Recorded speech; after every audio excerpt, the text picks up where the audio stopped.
Dean Murdoch's bone-based diet. Yeah, just strictly bone. Strictly bone. Well, it is genuinely exciting here to be chatting today with Canadian icons. It's with Will Sasso and Paul Spence, the stars of DEANER 89. Thank you, gentlemen, so much for the time. I really do appreciate it. Cheers. Awesome to be here. Thanks for having us. Honestly, the film is hilarious. It is so funny. It is just off the rails in the best of ways. It honestly, it's always great to see the Diener. As you know, we celebrate his comeback. I know this is not a FUBAR film, but it's always Yeah. great to see that character.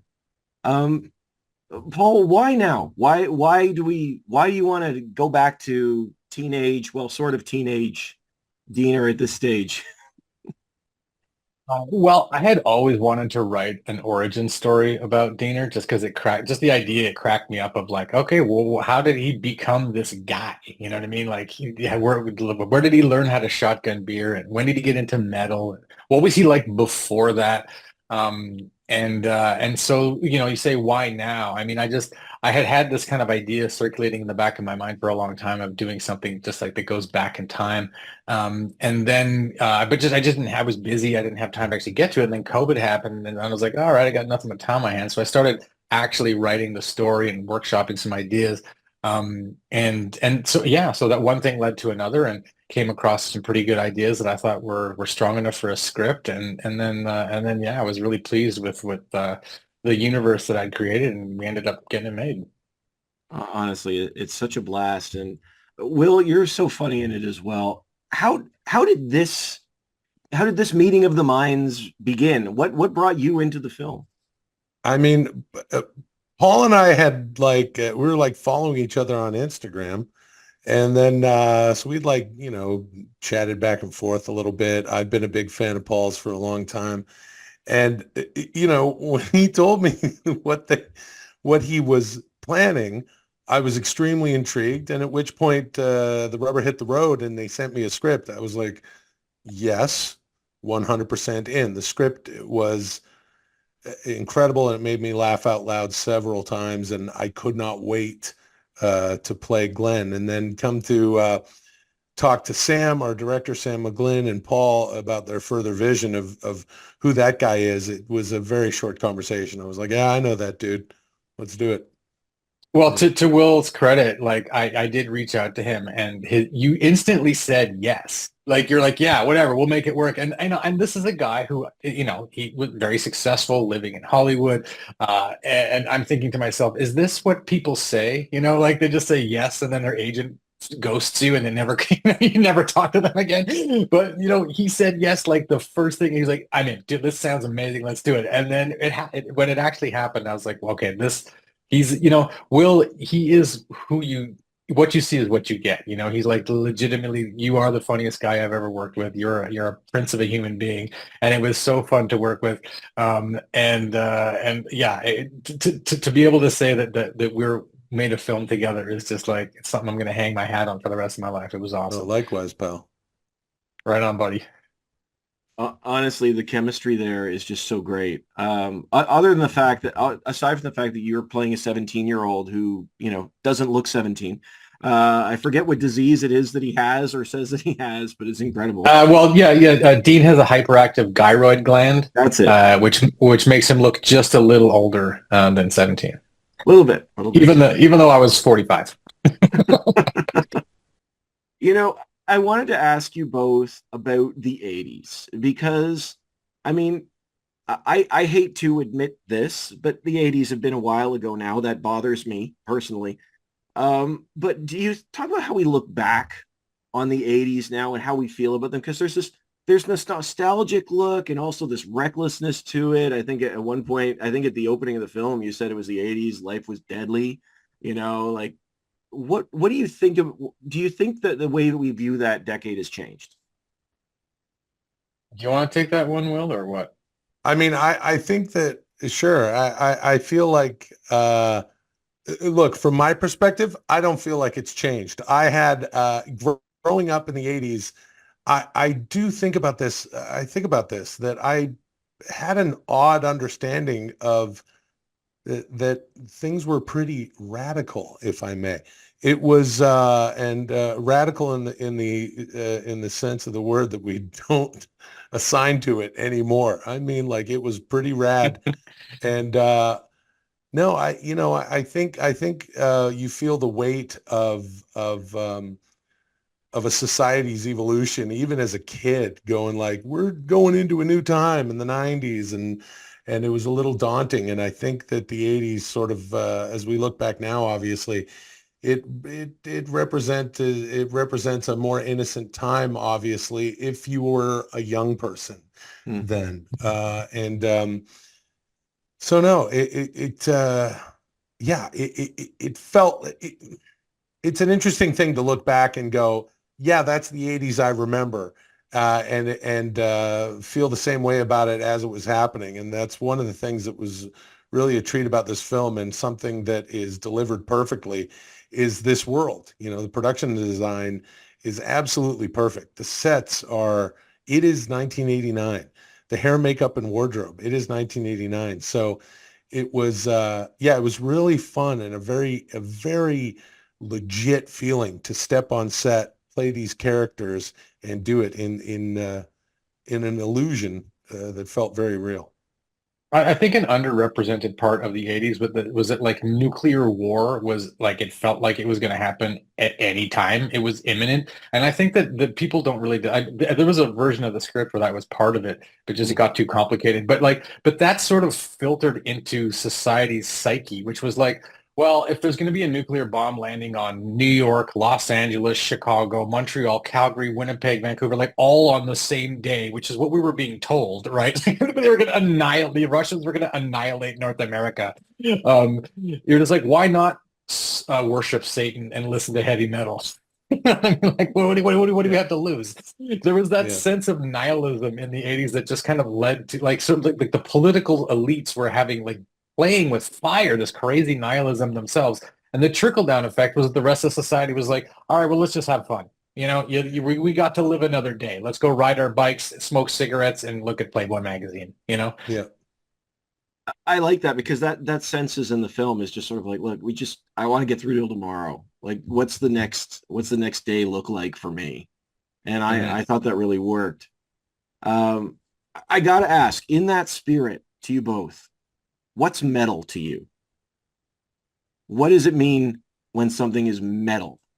Because obviously that's a key thing in here. You know, I know Will, you're playing the dad, but you know, I know for Diener, he's saying like, oh, that's so metal. Like, what is metal to you? Yeah, well, I'll take a first stab at it. I think metal is something that makes you feel like you're doing something wrong, it's awesome, and there's adrenaline to it, just something inherently adrenaline inducing. Um, and whether it's music or whether it's like, you know, meeting someone who is new and fresh and kind of like scary, whether it's, you know, going to a concert, like that, yeah, doing something metal is something that's on the edge where there's the two sides of your personality, the one that the rational side that's like, oh, this might not be a good idea, and the sort of like that teenage death drive that all humans have before the brain kind of outgrows it, which is just like, let's push whatever we're doing to the very extreme limits of what it is and see what happens, right? It's that eternal dance between those two sides of your psyche. That's metal. Mm. You know, metal is obviously it's a very primal music. It pulls something out of the people that are super into it. And I was watching this thing the other day, and I'm just thinking about it now, going, oh, that's metal. I was watching this, it was this historic thing about this horn that used to play when the Celtics would go into battle, okay, Celtic warriors. And it was like, this is what the Romans would have heard as the Celtic warriors were about to attack. And it was this, and it was like this real deep, and it was haunting. It made a few sounds at the same time. I encourage everybody to look it up. And it was this, and I'm thinking now, I'm going, that's metal. Like that is literally their metal. You are essentially trying to, you know, gird up the loins of a bunch of young men to run off into battle. And that's what heavy metal does. And that's why the example of saying that's metal has much more to do with what metal is than just the music. Yeah, I think it's just it's sort of indescribable in that way, that it's just something that hits a certain sect of people. And, you know, again, it's like that experience, seeing Dean go metal is, I think, something that people are going to find extremely edifying and very relatable. Like, here's Diener, he's 17, and oh no, he's going metal, and it's like not hell will not stop this young man at that point. Just like the Celtics and the Romans about to smash into each other with their sharpened steel. Massive respect for bringing the Celtics and the Romans into a conversation about metal, but Should happen more often. Beautiful. You're right though. It's so much.